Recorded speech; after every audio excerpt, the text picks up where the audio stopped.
Boom. Welcome to Going the Distance Live. We are back for, I think, episode number 11. So, as always, a few housekeeping things. As always, the podcast is brought to you by Going the Distance Live, my book. It's available on Amazon. If you've got it, rate it, give it a review. As I heard a friend say earlier, Brandon, the stories are great, but the writing's terrible. Just kidding. Actually, I'm not. I think that's a direct quote. Anyways, so go give it 1 star, give it 2 stars, give it 4 stars. Stars help regardless of the number. So go rate it. Also, I want to thank everybody that donated to the Vasculitis Foundation in honor of my birthday. Luckily, Facebook has a wonderful platform for helping people like the Vasculitis Foundation raise money.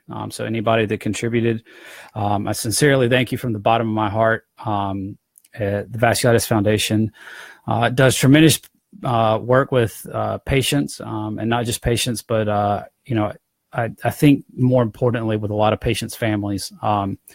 Patients have to deal with enough stuff on their own and certainly find outlets, but the Vasculitis Foundation gives a lot of information for people to, just to digest, help them find doctors. And obviously with Symposium and the regional conferences and everything, it gives everybody access to talk to other patients, to hear doctors speak, and keep everybody updated. And that's really the most important thing. As we move forward and as more information comes available, it's certainly so awesome to see people that contributed to that, because it is a cause that is near and dear to my heart. Obviously, I spend a tremendous amount of time talking with patients every day and every week, and the awareness is not just enough. If we're going to make a difference, it takes cash money, unfortunately or fortunately. If you've got it, it's great. But I sincerely do thank everybody that contributed. It really does mean the world to me. Also, if any of y'all that do watch this are involved with the foundation, Joyce Coleman, who is kind of the director of the foundation and helped start it, because her father has GPA, has the same thing that I have. He unfortunately passed away a little over a week ago. So if you know her or have had any interaction with her, I'm sure your thoughts and prayers, or whatever you like to send, I'm sure she will take those right now. Losing a parent is not easy, no matter the age. So anyways, those are sort of the housekeeping things for the week. As I said last week, and as I've posted about numerous times, this is race week for me. It's for the first time in 18 months, 19 months. I will be lining up with the idea of competing and racing to win. And haven't done that since September of 2016. So it's very exciting. It's very nerve-wracking. But I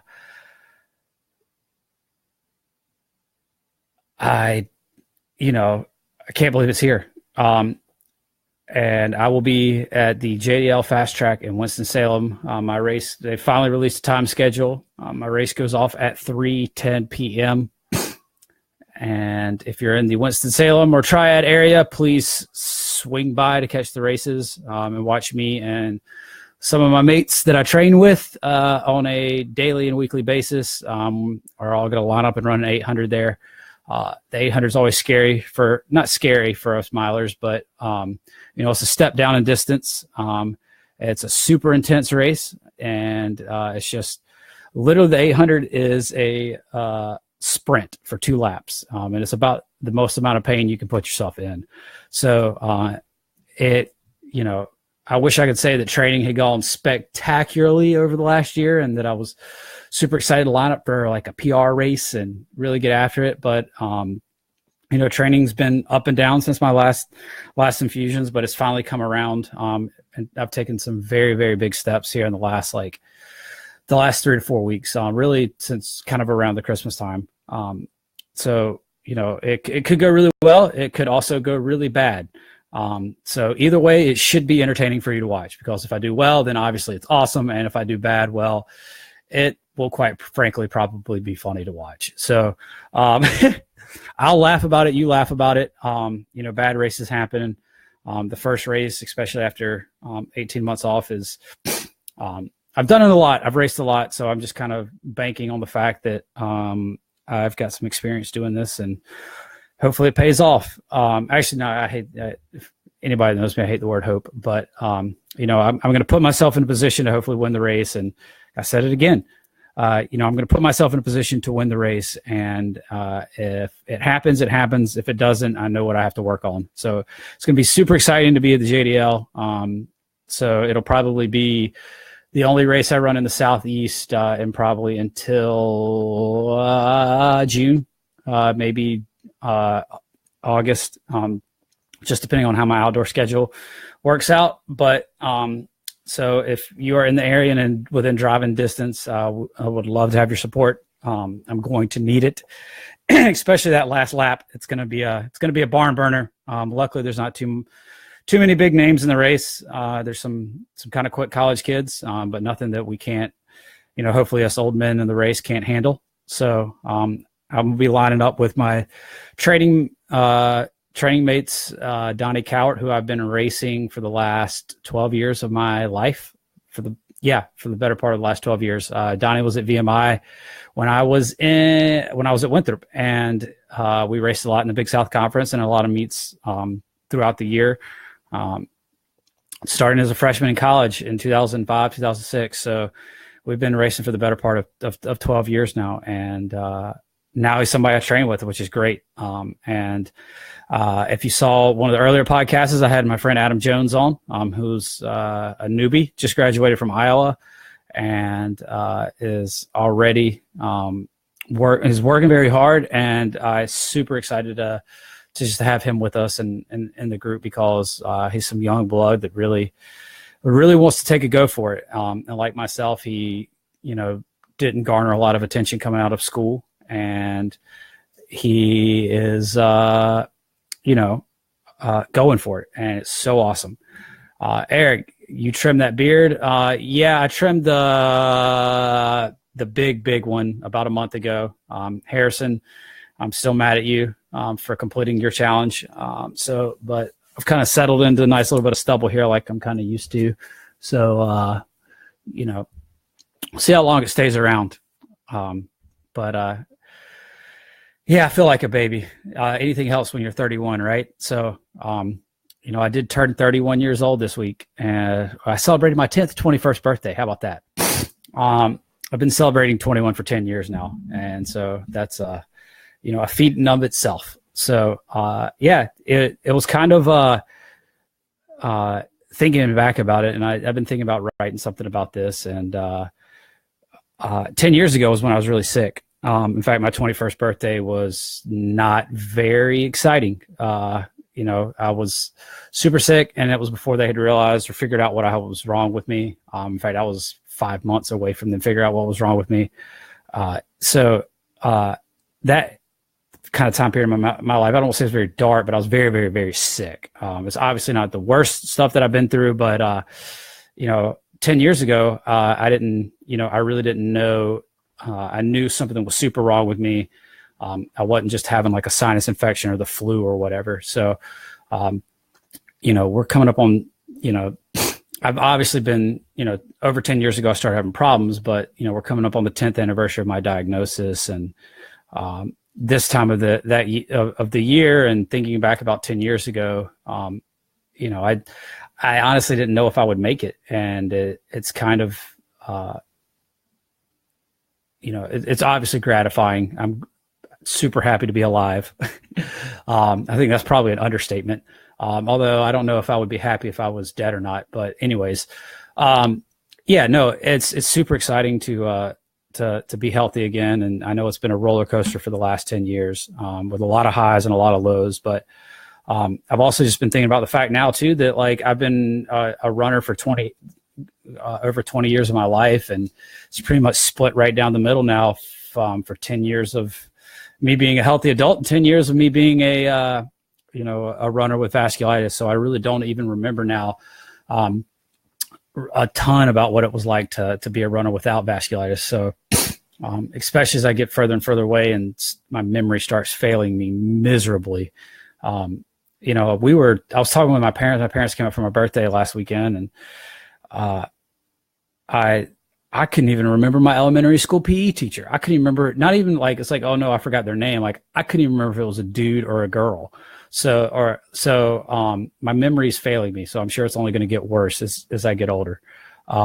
So I don't, if anybody, I know I talked about food a lot last week and had a blog about food. So if anybody knows any foods, then they help with your memory, that would be great. Eric here has asked, what's vasculitis? So vasculitis is it's an autoimmune disease, but it specifically happens in the blood vessels. So different, I'm fumbling over my words here. Vasculitis, what happens is your B cells in your body attack your organs. So your B cells are part of your immune system. Yeah. So you have B cells and T cells. T cells, everybody's familiar with because of HIV. And B cells are the other half of your immune system. So mine are kind of hyperactive. And anybody else that has vasculitis is hyperactive. So it causes inflammation in certain areas of the body, and which vasculitis you have, it depends on the areas that are affected. So for me, I have, if you're ready for this, I'm going to ask you if you can spell it, granulomatosis with polyangiitis. So what that means is I get inflammation of the blood vessels, the small blood vessels in my nose, my ears, my lungs, my kidneys, and ultimately my heart. If they can't stop it, they don't really know what causes any of the vasculitis. They're etching closer and closer, and they think it's some sort of environmental reaction to something in your genes. So like you have an environmental factor, whether that's like a bacteria or a virus or some sort of allergen or pollen that interacts with a certain segment of your DNA and causes your immune system to go haywire. So that's kind of where they're at with it right now. But to put it into remission, it requires a lot of corticosteroids, so things like prednisone, and either like chemotherapy or some infusion techniques of this new biological drug that's the best way to describe it is like kind of chemo light, so it's a little more targeted. That's a close spelling, very good. But I wish, like, I've gotten good at spelling granulomatosis with polyangiitis, despite the fact that I'm dyslexic and terrible at grammar and spelling. Fun fact, I never made it past the first round of the spelling bee. So either I have stage fright or I just can't spell. More than likely, it's probably I just can't spell. But I never even made it past like the first round in class. Like in elementary school, every year we'd have the spelling bee, and like everybody would stand up and they'd ask you to spell a word, and I would fail and end up back in my seat. So I don't know if it was stage fright. I don't think it is, because obviously I do like the limelight. I am sort of an entertainer. That's why I have a podcast. That's why I love athletics. And that's why I generally don't have a problem making a fool of myself for a laugh. So normally at my expense. So yeah. So, but anyway, so back to the vasculitis thing. So for the other ones that don't know much about it, it's really rare. My condition affects roughly 2 to 3 people per million, or excuse me, like 1 to 2 people per 250,000. So about 3 to 4 people per million. So it's really rare. And some people have more problems with it than I have. I've been sort of lucky. I've had periods of time where I'm basically a normal person and you wouldn't know that anything is wrong with me. And then there's other times, like about a year ago now, where my body was literally trying to kill me. And I was worried that I was going to eventually lose my kidney.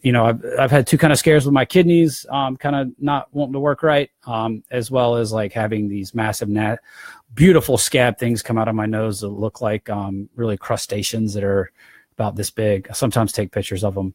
I've thought about posting some of them, but I'll save you, and save the people. But I get these really nasty, like bloody mess nose stuff and ear infections. So a lot of times, like, I have hearing problems on top of the fact that I've ruined my hearing with rock and roll and didn't listen to my mother and play music entirely too loud, whether that's in the car or through my guitar amps or any other thing, whether it's even just the TV. I play way too much rock and roll music, way too loud. And I didn't listen to my mother. And, I think my ears have been ringing since I left the Metallica concert when I was 16. So, anyways, it's a devastating disease. And like I said at the beginning, some people lose the battle with it. Some, I'm going to be a part of an event in April called Vino for Vasculitis. That's in the Raleigh area. If anybody's in the Raleigh area, tickets for that should be going on sale soon. They'll be doing an auction to help raise money for the Vasculitis Foundation.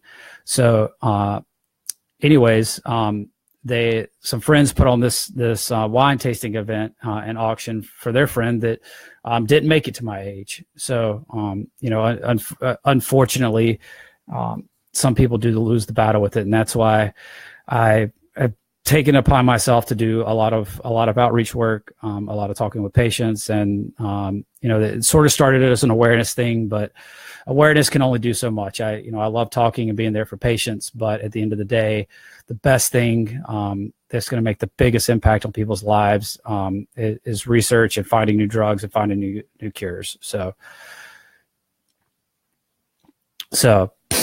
anyways, Mary Frances has posted some stuff here about another event in Raleigh as well. But there's also an auction. In fact, if I'll throw up a link to it here in the descriptions real quick.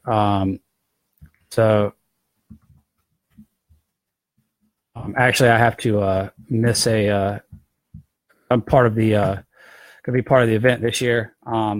Possibly doing the talk and stuff too. I've actually supposed to be at a information meeting about it, kind of to kick things off, but I had to move the start of my race season because of getting the flu actually back before Christmas and stuff. So I might actually have to miss that. So anyways, that's a side note. But there's going to be fundraising for research, because ultimately we're not going to make a difference in people's lives unless we can impact their care and their access to information. So, the Vasculitis Foundation does so much stuff, but ultimately, they try to help fund research and everything, but ultimately it's going to be up to finding a cure. And, I know that's what's going to make a big difference in my life and the people that, in my family that have been through everything with me, and the stress of having a vasculitis patient in their family. So, that's what I really, that's kind of my mission going forward is, I do still love doing the outreach stuff. I love kind of standing up front and yelling and saying, hey, this is what vasculitis patients could do. Like, it's tough. And I've battled a lot. And, even over the last year, I've wondered, like, at 31 years old, is it worth still trying to be a professional distance runner and chase my dreams? But you know what? As far as we know, we only get one life and one chance at this, and it's what I want to do. And it's helping inspire people, and that's really all I care about at this point in time. So it's not just about me anymore. I've dreamed of being a professional runner since I was 13 years old, and I didn't know if it would happen a bunch and several different times, but I have quit a few times, but at this point in time, I know I'm going to be going to 2020. So my legs feel better than ever. The one thing that's probably saved me at 31 years old compared to a lot of other professional distance runners that have hung them up is the fact that I have had to miss a lot of time of hard training on my legs. So it's probably saved the old guys. They still got a little zip in them. We're going to find out how much zip. For those that have just now tuning in, I will be at the JDL Fast Track in Winston-Salem on Saturday. I'll be lining up for the 800 at 3:10 p.m. Obviously, or unfortunately, track and field is not super popular, so it's not on TV. But if you do have a Runner Space subscription, which costs probably too much money, it is going to be online. If you are looking to invest in something like that so that you can watch not just myself, but other people race, Runner Space as well as FloTrack, do show a lot of races throughout the year. Some of mine are on those. Some of them aren't, but it's that's another topic for another time. I'll save my piece for that now. But anyway, so if you're interested in watching some races, and some of those sites have some cool content and stuff, but they're like 2 or 3 times the price of Netflix, which is a bit steep, because if you're not offering more than Netflix has for their price, then I think you have a problem. But anyways, so I guess I'll kind of use like me kind of quitting and like the fear of kind of trying to get back into running several times or not accomplishing my goals as kind of a segue to what I wanted to talk about this week, which is kind of being scared of stuff. And because this is something that's come up with me again. And, a month or 2 ago, I was super excited about this build up and getting back to racing, and it's all I wanted to do. And now that it's here, it's just like all of a sudden you're flooded with a lot of emotion. A lot of it's fear, a lot of it's nerves. And I've kind of been like, why still at 31 years old am I still getting super nervous about this? Why am I, why do I don't want to say care so much, but I mean, because obviously it's something I love to do, and really want to do well at. But why am I still having a lot of these same fears in races that, like I've been to the second biggest stage there is. I've been to the Olympic trial. So why should anything else be as nerve wracking or make me nervous or make me scared? Or as my workouts have gotten better and Coach Snyder's given me tougher workouts that are closer to what I'm used to, since my body's gotten stronger again recently, aerobically, like I've gotten scared of workouts again, and like showing up to the track, and it's like, am I even going to be able to do this?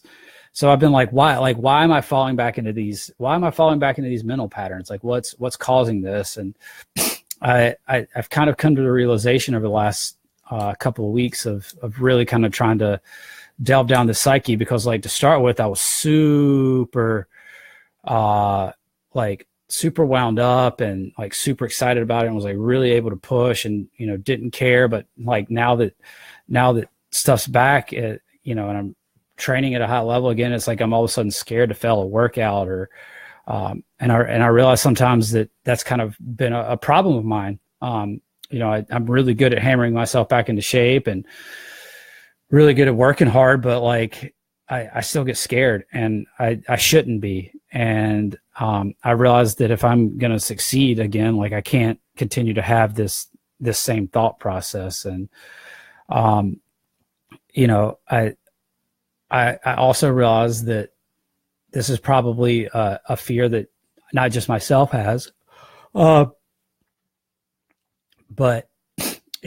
it's hard to, with obviously everything that's happened in my life over the last 10 years, to really like pinpoint where some of this comes from, because it's probably a variety of factors, but it's really about like trying to jump in there and like do my best, and that's all that really matters. And I don't know why I'm so scared of that. And I don't know if it's the fear of failure, because I've failed a ton. I've run bad races. I've failed as a friend, failed as a family member, failed as a significant other, yada yada yada. So like I don't know if it's the fear of criticism, or the fear of being wrong, or fear of not belonging, or not thinking that I can do it, or what it is. I've been having a real problem with trying to figure out like, all right, where's the root of this? And I think it's ultimately it's been a fear of failure, and you can't run like that, you can't race like that, you can't live like that, which is so odd, because I've had so many opportunities in my life to like just say F it or screw it, and just go for things. And I mean, that's what I'm doing now. That's what I've been doing since I graduated college. It's like, I've got one thing I want to do, and I've been working really hard to do it. And I'm okay with that. And I've been okay with the, for lack of a better word, the journey and the process. And if I fail or don't fail, at least I tried, and went for it. But it's like, why am I still scared at 31? Like, I shouldn't be scared. I've done all these type of workouts before. And even if I don't like run well in the workout right now, like, or run well in the race, like there's nothing to really be afraid of. There's nothing on the line, right now. So, I think it's that fear that, I can't do it anymore, or that, I won't get back, or what. And, I think that there's, a lot of people, it looks like Mary Frances here has been scared to get back into running and heavier workouts. And I've talked with other patients too that are scared to get active again. And I want people to know you can get over that hump. And yeah, and I know the disease is super scary, and it's so funny. Like when I deal with the disease, it's like a completely different mindset. It's I have this mindset that it's just like, this is what I have to do to get better. And these days are probably going to be crappy or whatever. And I look at like treatment and feeling bad and all that is just like a grind, and I got to get through it and get it out and let the drugs do their work, and do my best to be the best patient now. Cause I was a terrible patient when I was 21 years old and 22 years old. Like I did not care at all. About making sure I was taking care of my body. I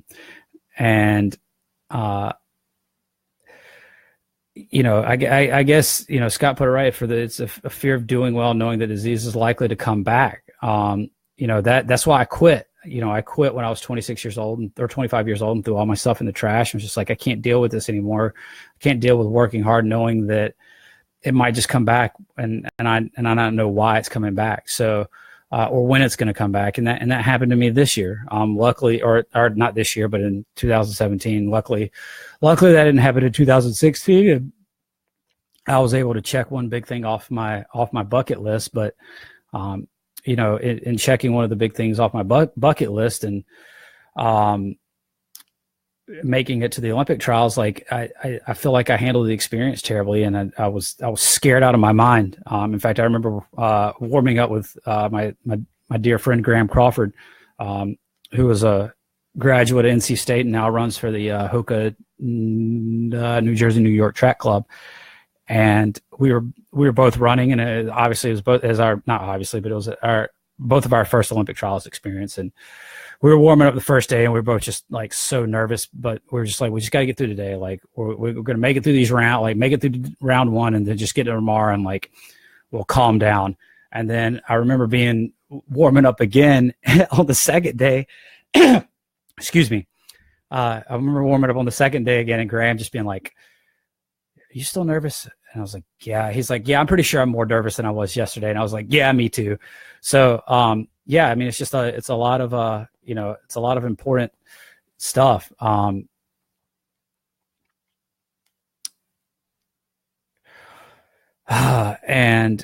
it's just, I didn't handle that well. So for myself, I have to try again and go back to 2020, because for us, our life lives in 4-year cycles. I've taken the necessary steps to get there. And, I feel like even though I've had some setbacks in 2017 with my health, that, if I can have another 3 years of health, like if I can have 2018, 2019, and, basically half of 2020, like I know I can be in a position to be in that top 5. And I know I really have the talent. Like I can do so much off of so little, sometimes. And it's like, I know I can do that. I just got to have the confidence to do it. And I think like a lot of people, a lot of the other milers and people that I race, like a lot of their confidence comes from having year in, year out of competitive races, and building from one year to the next. And, I've just in my professional career, since I graduated school in 2011, like over the last 7 years, like I've spent at least 3.5 of those out, and not training at all. And doing what most people would consider just exercising. And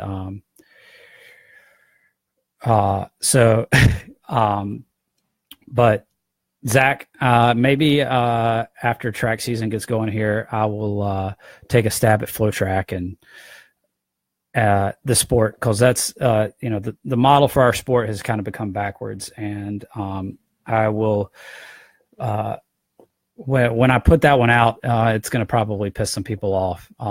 So when I do it, I got to make sure that I got all my ducks in a row and my facts straight. So until I have all my facts completely straight and my ammo loaded, I'm not going to just go on the attack. But yeah, so that's just a random side note. But back to the fear thing, and it's like, people get a lot of strength and courage and for racing, because you have to really, like, when you line up to race, like it's kind of like getting in a ring as a boxer or as a fighter. Now we don't have the extreme physical danger necessarily. Obviously races can get kind of physical. People can fall, Ford Palmer, people can trip people, Craig. But the races get really physical, especially in like prelims and stuff, but like nobody's throwing punches really. So I don't have to worry about like getting my face rocked off or getting kicked in the head, or getting like choked out. So, but you do have to have a lot of confidence that you have the physical tools to beat the person that's beside you or right in front of you or behind you or whatever. And that takes a lot of confidence, as a person. And, if you're not exhibiting that confidence and those thought processes and training, and you find yourself scared all the time, it's kind of your fallback mechanism when you get into the race. And I'm realizing that's kind of where I've been, and I've got to fix that. In fact, I told my girlfriend this past summer when things were going really, really bad with my health, and it was kind of touch and go, and I wasn't getting any better. And I was just like, what's crazy is I'm more equipped mentally to handle dealing with the dangers and the stress of a deadly disease than I am doing the thing that I love the most, which is racing. And it's kind of, I don't want to say criminal, but it kind of sucks. And you would think that those skills of dealing with a life and death situation would probably transfer over and make me tougher on the track or whatever. But I've failed at making that connection and making that leap. And that's what I'm going to be working on for the next year or two. And, I realize too, these are the same fears that, whether you're a rare disease patient or a vasculitis patient and are kind of afraid of getting out into the world, or whether it's, fear of like quitting a job because you hate it and the insecurities that might bring. There's a lot of things that can really, stop people. And fear is one of those. It's the fear of change and the fear of failure. And, I saw a quote recently. It was a couple of weeks ago, but I was in the middle of thinking about all of this, and when this quote popped up, and it's attributed to Carrie Fisher, rest in peace, the one and only Princess Leia. For those of you that aren't aware, she died a little over a year ago after sometime in late December. So obviously on the day that she died, the anniversary of her death, there were a lot of quotes and things floating around. And I can see her saying this because she was kind of a brash person and had lived in the Hollywood light her whole life with a famous mother, and obviously being part of the Star Wars franchise, which just makes you like stupid famous. But she's, and she was a big, at various times, active in like the women's rights movements and stuff, and fighting for equality, I guess I should say. And she said a quote that kind of stuck with me since then, or that I read, and it's since stuck with me. And it's like, just because you do something doesn't mean you're not afraid. She's like, just because you're afraid doesn't mean you can't do something. If you're afraid, do it anyway. And that's some advice that I've kind of taken to heart. It's like you can't let that fear stop you. And it's not that I've ever let it stop me, but it's like you just have to kind of recognize it for what it is, and not feed into that energy. And I've been working on that in workouts this week, and kind of noticing that, like, I can't fall into that brain pattern. I can't fall into that brain pattern. I can't fall into that brain pattern. It's just, I have to do this anyway. You need to do this anyway. And, the same thing can be said, like, a lot of the infusions and a lot of the treatments are scary for a lot of people that are cancer patients or vasculitis patients. And those things are scary sometimes, but you have to do them anyway. And life's that way sometimes. Life is just scary, and you have to do things that you don't want to do. So you just got to do them anyway. And that, I hope she said it, because I love Carrie Fisher, and but I just know how the internet world works now, and because I like it so much, and it sounded like something she would say. I have not gone and fact checked to see if she actually said it, because honestly, I don't care, because I hope she said it. I hope she's the one that said it, and it wasn't something that's just been attributed to her. But just because you're scared doesn't mean you shouldn't do it. You just need, be afraid, but do it anyway. And that's just kind of like the lesson I wanted to talk about this week, because, the idea behind this podcast is not just to like be like rah, rah, rah, like, look at what I can do. Look at what these people can do.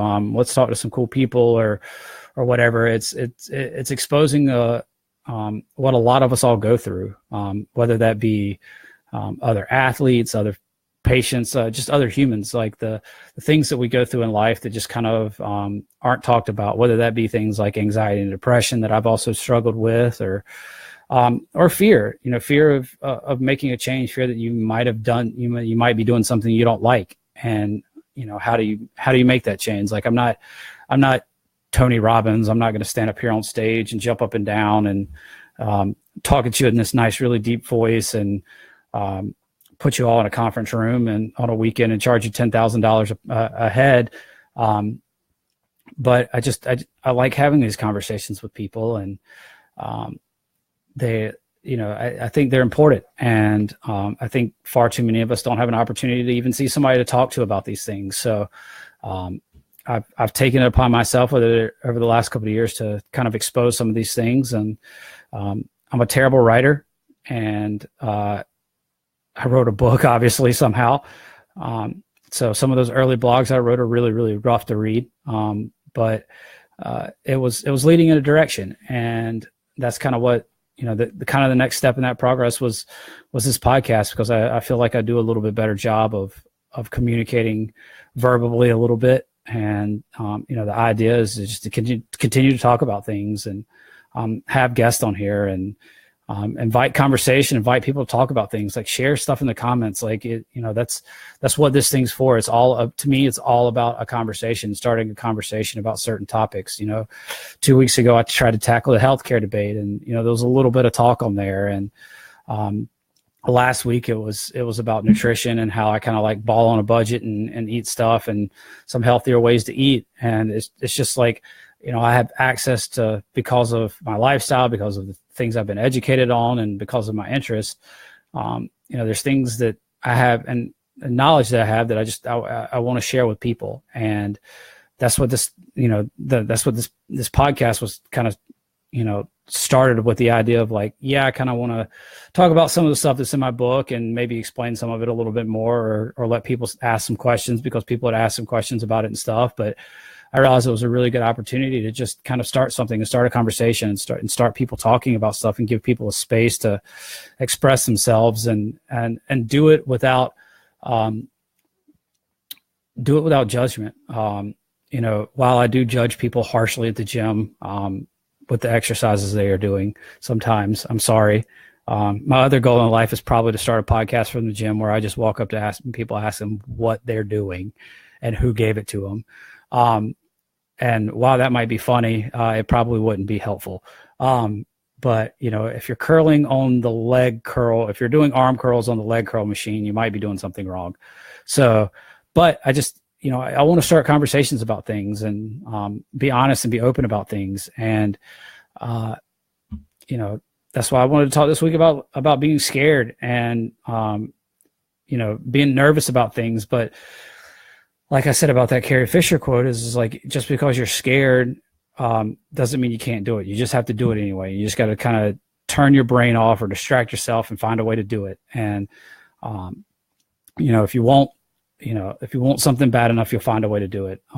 And it's amazing to just get the opportunities that I've had to kind of chase some of those dreams. And I want some people to be able to do it themselves. I want people to have the courage to do it. And, if it takes me blabbing on this podcast and, lining up and racing around the country and doing some what seems almost inhuman sometimes feats of running, then so be it.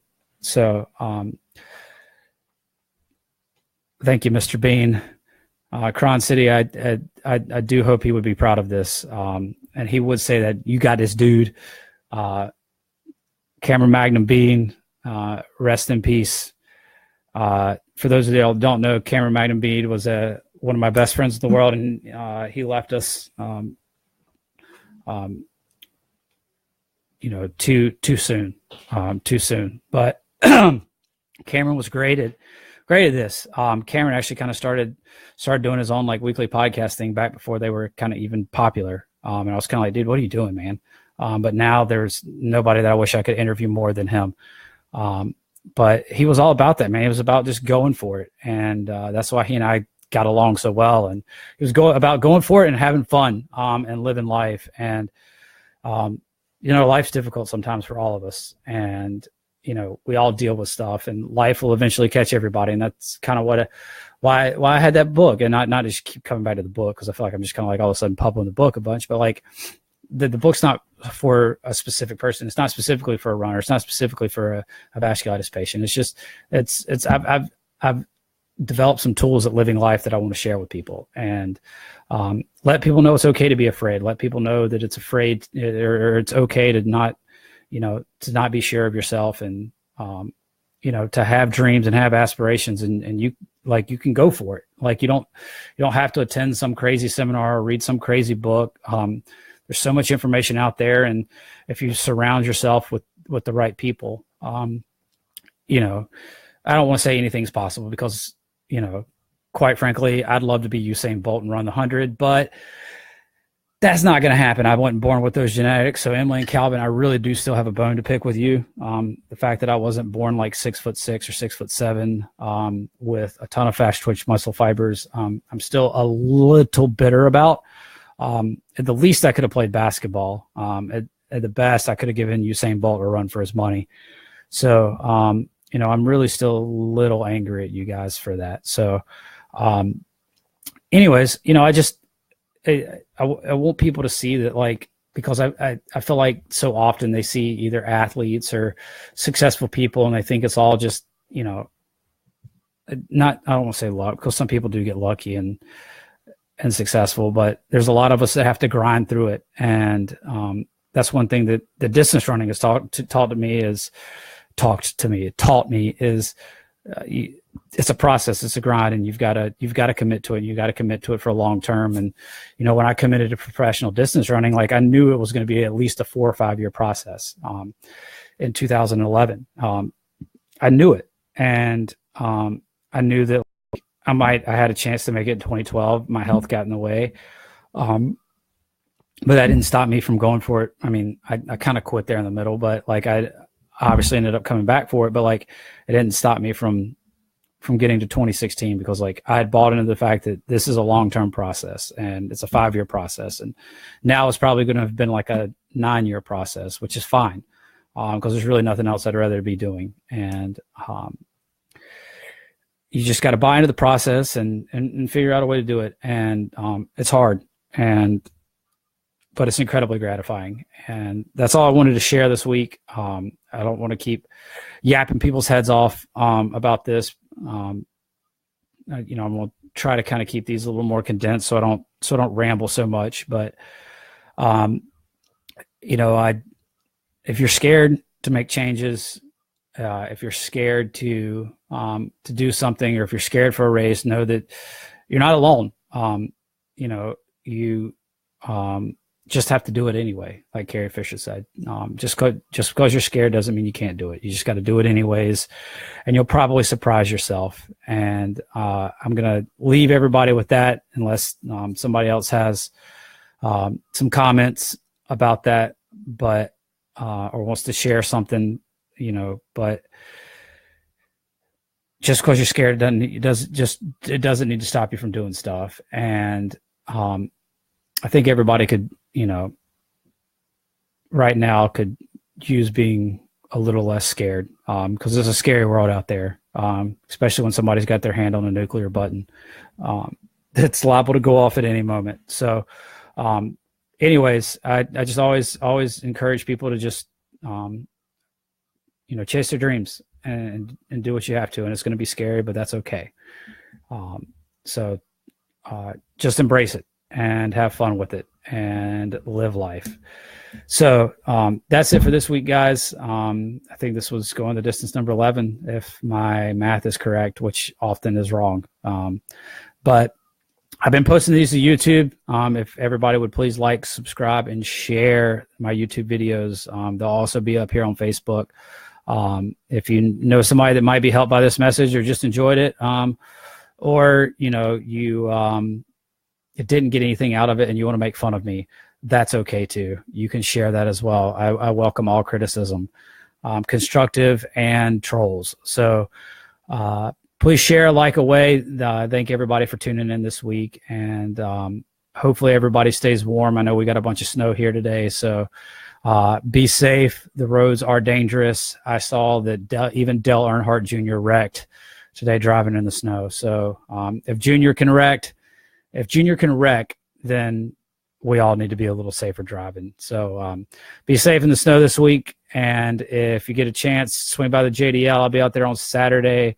And I will obviously be updating everybody on how the race goes after that. So anyways, till next time, guys, it's always been a pleasure. And we will be back next week, same time.